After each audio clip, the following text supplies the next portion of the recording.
Welcome to Democracy Now!, democracynow.org, the War and Peace Report. I'm Amy Goodman.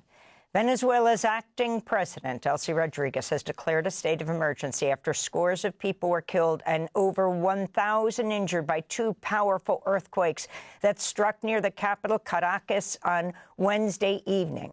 The death toll is currently at over 160, but likely to continue rising as rescue workers frantically search for survivors in the rubble of at least dozens of collapsed buildings.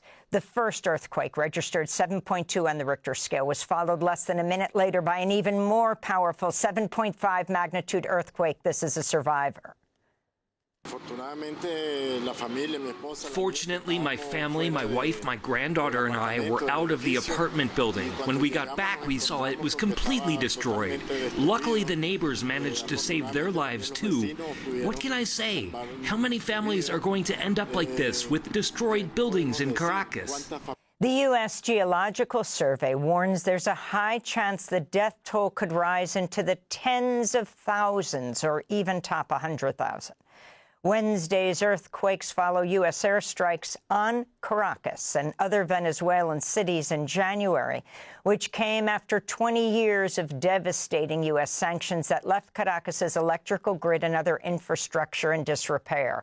After headlines, we'll talk about what's happening there. The White House has asked Congress to approve nearly $88 billion in supplemental funding, mostly to cover the cost of the U.S. war in Iran. That's down from the $200 billion request floated by Defense Secretary Pete Hegseth in March, but still dwarfs the pace of military spending during the height of the U.S. occupations of Iraq and Afghanistan. On Wednesday, Secretary of State Marco Rubio met with Gulf allies in Kuwait, Bahrain, and the United Arab Emirates. He said technical talks with Iran are scheduled for next week in Geneva and ruled out any deal in which Iran would charge a fee for passage through the Strait of Hormuz. I know of no country on the planet that supports tolling or a fee for the use of the straits. That's not going to happen. The president has been abundantly clear. Israeli attacks killed at least 2 people in southern Lebanon Wednesday, coming despite the renewed ceasefire between the U.S. and Iran, which requires an end to Israel's occupation of southern Lebanon. On Wednesday, the U.S. hosted another round of talks between Israeli and Lebanese diplomats. Once again, Hezbollah was not a party to the talks. In Tel Aviv, Israeli Defense Minister Israel Katz said Israeli troops would not withdraw from southern Lebanon. The IDF is prepared, and we are not retreating. We announced that in any case, we are not withdrawing. And as of this moment, this is a political achievement. There is no American demand for Israel to withdraw from Lebanon. In Gaza, an Israeli drone struck a tent housing displaced Palestinians in Al-Mawasi on Wednesday, killing a 12-year-old child and wounding several others. The attack came one day after a United Nations Commission of Inquiry reported Israel's deliberate targeting of children as part of an ongoing genocide against Gaza's Palestinian population.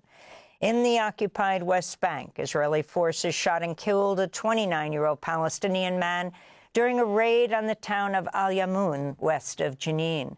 Meanwhile, the Palestinian journalist Mujahid Bani Mufleh has released shocking images taken before and after he was jailed by Israel without charge in a so-called administrative detention.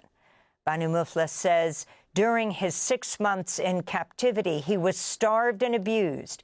He suffered a severe brain hemorrhage just 2 days after his release and had to have parts of his skull removed.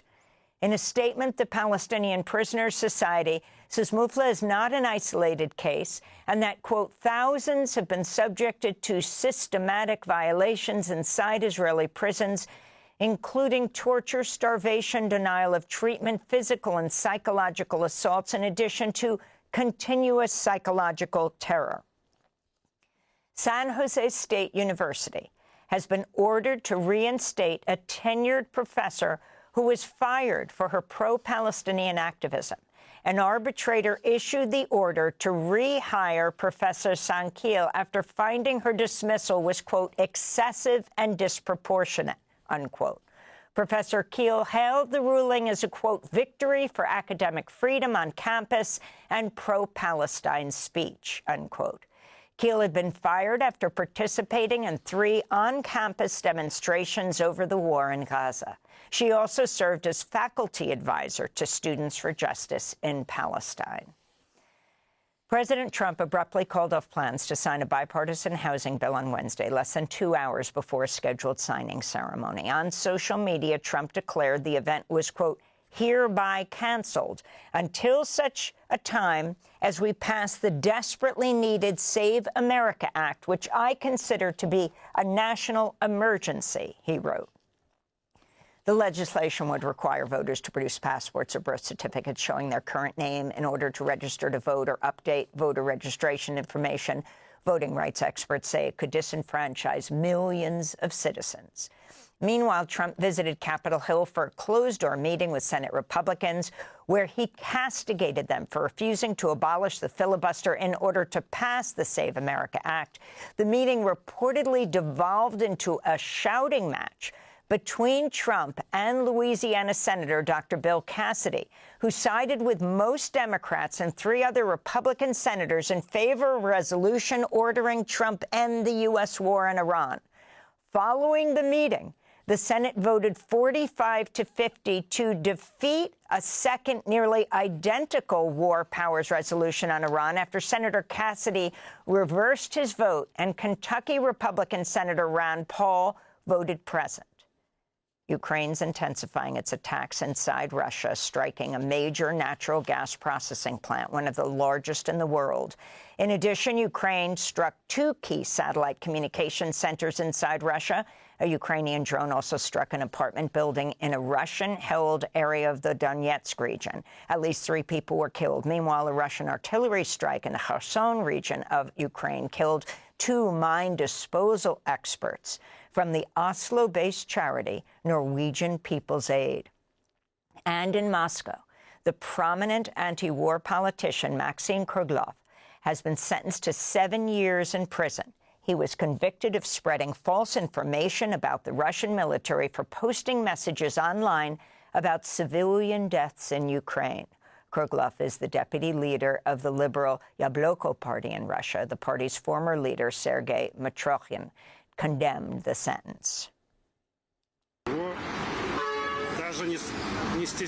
The prosecutor and the investigator did not even hesitate to accuse him of disagreeing with the political course of the country's leadership. For that, he was now given 7 years. What can I say? I think this is a return to the darkest times. A U.S. appeals court cleared the way for the Trump administration to resume the expedited mass deportation of immigrants without a chance to appear before a judge.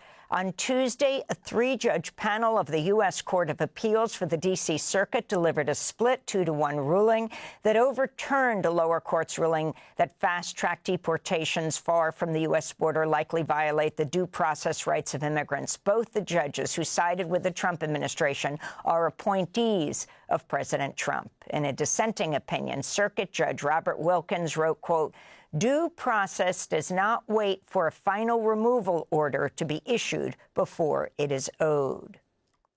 Meanwhile, a federal judge in California has barred Trump administration from making arrests at immigration courts nationwide. The ruling also limits the amount of time people arrested for immigration violations can be jailed. This follows a ruling by a separate federal judge last month barring arrests at New York courthouses. The Pentagon's reversed course and will once again require flu vaccines for all recruits. In April, Defense Secretary Pete Hegseth made the flu shot optional, citing what he called medical autonomy and religious freedom. However, the Pentagon reinstated the vaccine mandate after a flu outbreak at Lackland Air Base sickened nearly 300 people, a source told the Associated Press. Just 40% of new recruits opted to receive the flu shot after Hegseth made it optional. The intelligence alliance known as Five Eyes is warning that powerful new artificial intelligence models are rapidly becoming capable of devastating cyber attacks against governments and businesses. In a rare joint statement, intelligence officers from the U.S., UK, Australia, New Zealand, and Canada warn that generative AI models could soon lower barriers for malicious hackers while vastly increasing the speed and complexity of cyber attacks. This comes after the Trump administration ordered Anthropic to limit access to its Fable and Mythos AI models after they proved highly adept at exploiting critical software vulnerabilities. According to a report in The Economist, an Anthropic AI agent was able to penetrate nearly all classified systems managed by the NSA and U.S. Cyber Command within hours. And in Peru, Keiko Fujimori, daughter of the former dictator Alberto Fujimori, appears poised to become Peru's next president. The far-right Fujimori has a 43,000-vote lead over the leftist lawmaker Roberto Sanchez. Election officials say only 40,000 ballots remain to be counted. On Tuesday, Sanchez said he would not recognize results of the presidential runoff, alleging votes cast by Peruvians outside Peru were processed improperly. Sanchez received more votes than Fujimori inside Peru, but Fujimori won the election because she received 65% of the vote from Peruvians living outside Peru. Sanchez spoke in Lima Tuesday.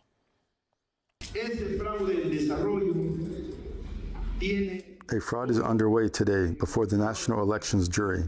We filed the annulment yesterday precisely to stop this illegality. If the National Elections Jury does not act in accordance with the law, in accordance with transparency, because the transparency we have requested for the vote recount, they do not want to consider it. What are they hiding? And those are some of the headlines. This is Democracy Now!, democracynow.org, The War and Peace Report. I'm Amy Goodman. And I'm Nermeen Sheikh. Welcome to our listeners and viewers across the country and around the world.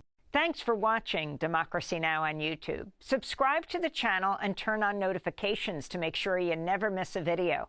And for more of our audience-supported journalism, go to democracynow.org, where you can download our news app, sign up for our newsletter, subscribe to the daily podcast, and so much more.